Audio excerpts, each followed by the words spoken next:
Welcome back to Zangeki no Reginleiv, and I have good news and I have bad news. The good news is we're finally going to get back into Freya's string of missions. The bad news is that all the weapons I made for her in the previous part, I forgot to save before I shut off the game, and I also forgot to re-equip them going into this part, so she's using an old weapon loadout. One which is actually quite bad for this particular mission. So for those of you who don't remember what she was doing last time, Freya was fighting Fafnir, the big dragon thing, and she's trying to chase it down and has to go through this network of caves. It's at this point that I should note something about the stage graphics-wise. This is going to be both the best performing and worst performing stage at various points in the video. Of the stages we've seen so far, I mean. Now, I'm going to be moving very, very slowly through many parts of this level, because you have all these narrow caves and then a bunch of the... God, I don't even remember what I described them as. Lobster, crab, insect hybrid things? They're the things that, like, drop when Fafnir's around. So if you rush through this, you're probably going to get overwhelmed by these things. So what I'm doing is I'm just using my homing bow, which, if I did not have this in my loadout, considering the sword and the staff that I have, I probably would not have made it through this stage. This is why you want to take it slower through the caves, because these things can climb walls and they can also pursue you on the ceiling.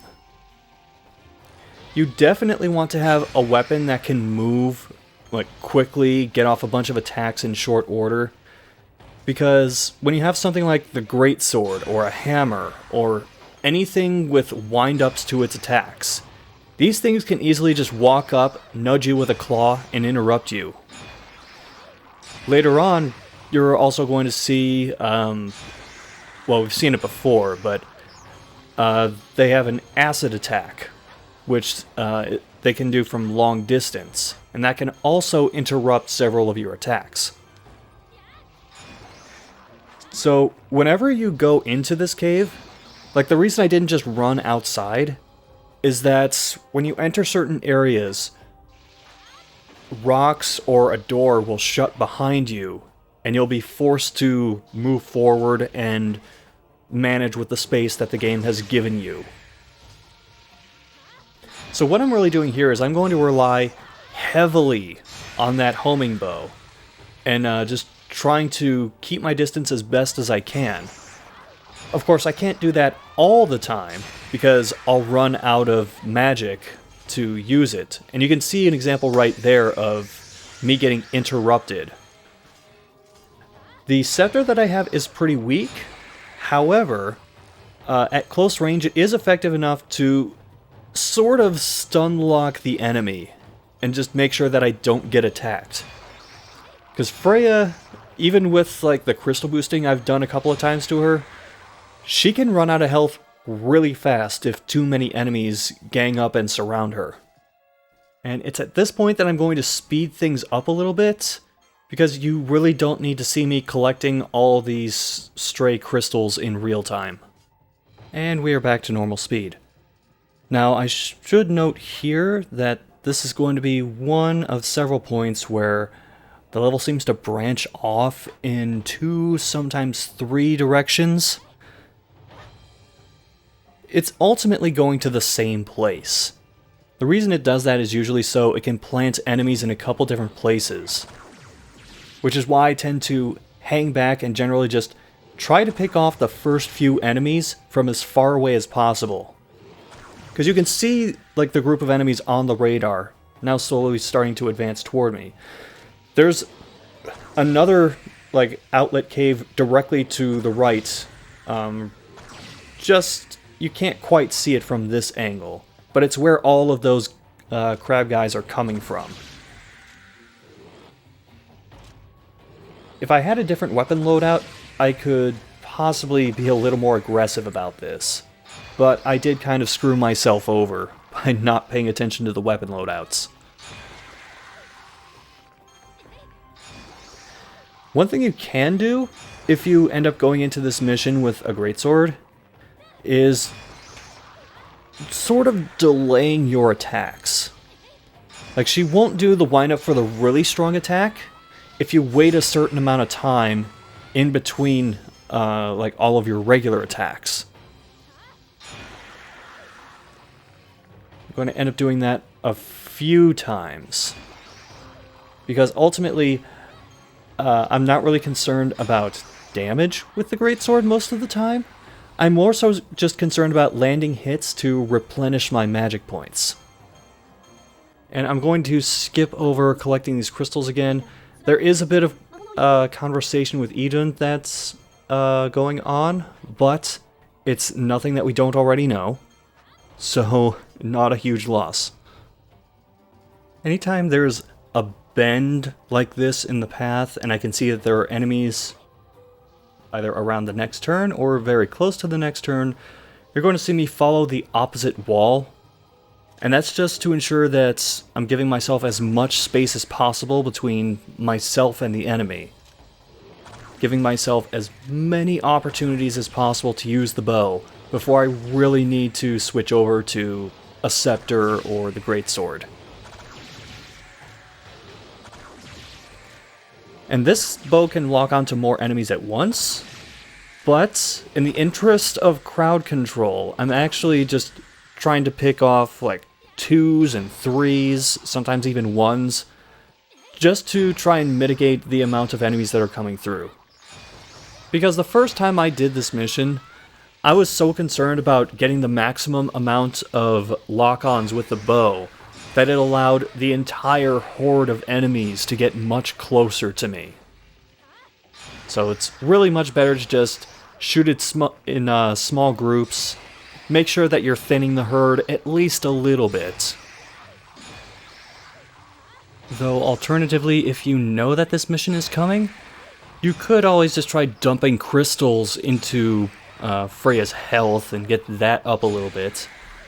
Make it so she's not as susceptible to like all of the attacks. There aren't any like individual really strong attacks to worry about here, because it's just this enemy the entire time. But if they gang up on you, you can end up getting stun-locked to death. That's something that these enemies will try to do constantly. Like, if you let some of them get too close to you, particularly the ones that crawl along the ceiling, what they're really trying to do is not attack you right away, but get behind you. And then when the rest catch up, then they just, like, surround you and just lay into you. Now, is it time to fast forward while collecting crystals? No, it is not, because we've still got a couple of stragglers left off to the side. And they tried to immediately hit me with the acid spray. It sprays off in 2 directions. If you're standing still, there's actually a pretty good chance that, like, as long as you're not too close to it, it'll just pass by you harmlessly on either side. But when you have a bunch of them spitting acid at you, it becomes a lot harder to actually avoid any of that. Over here, they're going to expect you to go down this winding path, but you can just walk over the edge, like that, and like that. Saves a hell of a lot of time. So up until now, this has been a pretty simple mission. Like, all the enemies have been in little hallways. We've been able to, like, choke point them and control where they're coming from. That is not going to be the case here. This is a massive open room, and these things come in at you from 5 different points to surround you. And if you're wondering, yes, the door we just came through is now closed off. So, with a better weapon loadout, this wouldn't be as big of a problem. But they're coming in from all sides, including behind where Freya comes in. So I'm going to be using my homing bow to just take out as many as I can off of the wall. They are eventually going to all reach the floor, and that is when this is going to get very, very messy. In fact, it's already happened. I can't really shoot anything, and I almost put myself in position to get stun locked, which would have been, well, obviously that would have been very bad. So what I'm really going to do here is, I'm just going to do a little bit of kiting, waiting for all of these enemies to reach the ground, because I'm not going to have the time to get the bow out, pull it back, lock onto targets, and then shoot very often. So I'm just kiting around a bit, and when I get like a decent amount of open space, I'll turn and fire at however many of these I can lock onto before I need to dodge a wave of acid spit. And along the way, if I find stragglers, like ones that are still just crawling around on the wall, or individual ones that are on the ground, I will go after them with the greatsword just to keep my magic points up so I can keep using the bow. Getting hit by the acid spit at this point is pretty much unavoidable, but you can sort of mitigate it by, as soon as you stop moving, like taking a couple steps back and then turning to shoot. They're all shooting at slightly different times, so that's not going to guarantee that you just won't get hit. And I think this goes without saying, but do not just stand in the middle of the room. If you had like a shorter sword with a much faster attack, this would be a hell of a lot simpler to like fight your way through. Because then you could just kind of do what I'm doing now, except be more aggressive, just like getting a couple swipes in at these guys as you go around. I almost said that an explosive scepter might help, but that's only if you're like really good at making sure you keep a fair distance between yourself and the enemies. Because with those, it's very easy to end up damaging or just outright killing yourself in a single shot. And there's really not much more I can add to this, so I'm going to drop out on vocals until this room starts winding down, because we're going to be here a while.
Good. I was trying to end this so that I would have a full magic bar.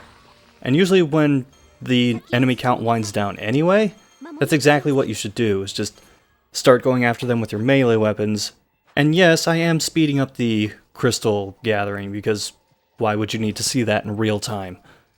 So for this upcoming section, there are 3 different rooms, and each of them have enemies in them, although not nearly as many as we've been dealing with before. If you try charging into the rooms, there are these pillars in the middle that some of them will crawl up and then crawl around and make it a little more difficult to keep track of them. But a lot of these rooms are placed just close enough together that if you go to one and start attacking enemies, the enemies in the adjacent room will realize what's going on and come into attack. Which is why I always go for one of the side rooms and not just charging into the middle one. And it looks like, yes. Okay, some of them are moving in. Really? This is one place where you don't have to go long range. It's much easier to get away with, like, going in with your short-range melee weapons here. So on top of, like, these guys, sometimes there's one that kind of patrols around, like, between these rooms, and sometimes to, like, the pathway on the outside of them leading up toward that big-ass room. I almost called it a lookout, even though it's really not that at all. Sometimes that'll be the first one you fight, sometimes that'll be the last one that you fight. It just kind of depends where you catch the movement cycles of these guys.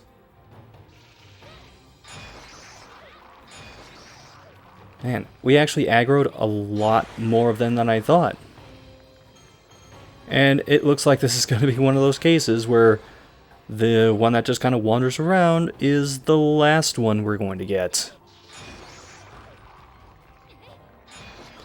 I really should have mentioned before, but at this point we have already passed the most difficult part of this stage.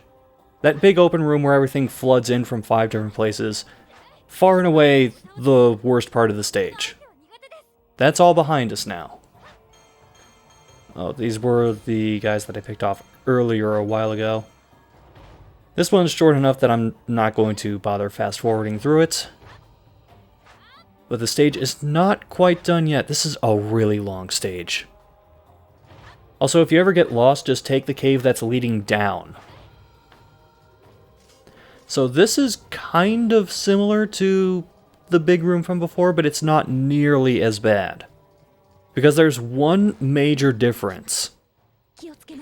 Whereas before, all the enemies were coming in from 5 different spots, all surrounding Freya, and it was pretty much impossible to keep tabs on everything that was coming into the room. Here, everything is coming from one entry point. And early on, I'm going to lock onto just a handful of these. I'm trying not to kill them too fast. And that's not for any sort of survival reason. It's purely so that I make sure they're in the field of play when they've been killed. Because I'm always thinking ahead to when I'm going to need crystals for something. You can hit them while they're still inside that cave, and then you won't be able to get anything they drop. And the perspective on the ceiling can be a little weird too. Like, I'll make sure they're definitely inside the room, because I've had times where I try to kill them a little earlier while they're on the ceiling, and all their crystals and sometimes health drops just spray back into the cave and I can't get them. But yeah, if you work this out just right, like, the majority of these enemies will not even touch the ground.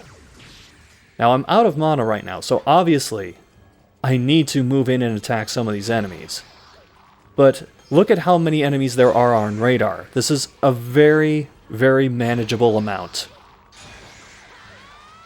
And after doing this a couple of times, I'll have more than enough magic points to just use a bow to finish off anything else.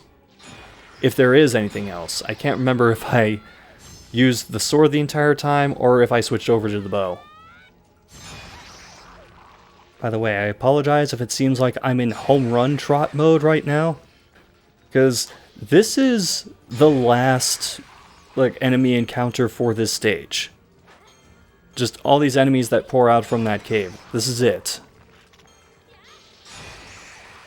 And it looks like a health power-up got stuck inside the cave, but that's alright. I'm just going to fast forward through this crystal collecting for a little bit, and then we can be on our way.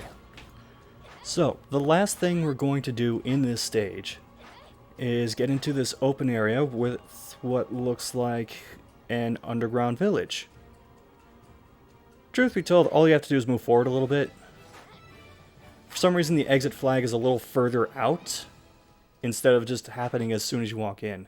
So you can try to explore a little bit of this area, but there's not really a whole lot to see. And I almost doubled up my crystal count. Very happy about that. Now, even though this is going to throw off my schedule of trying to show off as many weapons as possible from this game, let's forge a couple new things. And I can't remember if I ever properly explained this, but when you see two paths leading toward a weapon, you won't be able to make it until you can get both of those paths completed. You'll just be able to see what's next in line. So, let's make a level 2 fire stave. And then we should be able to make that next one, although I'm not going to do that because this weapon tree is very lopsided. So let's go into making the heat-seeking bow. Okay, this is starting to even things out a little bit. And let's also make Freya's level 2 greatsword, which would have been really useful for that last mission. Because before I was needing like 3, sometimes 4 strikes to kill those enemies. Maybe I would have only needed 2 in that case. Man, the guard on the greatsword is actually a little better than I thought it would be. Anyway, so next time on Zangeki no Reginleiv, we're going to actually stick with Freya and see what else lies further inside the caves. Will we see Fafnir? Maybe. Probably not.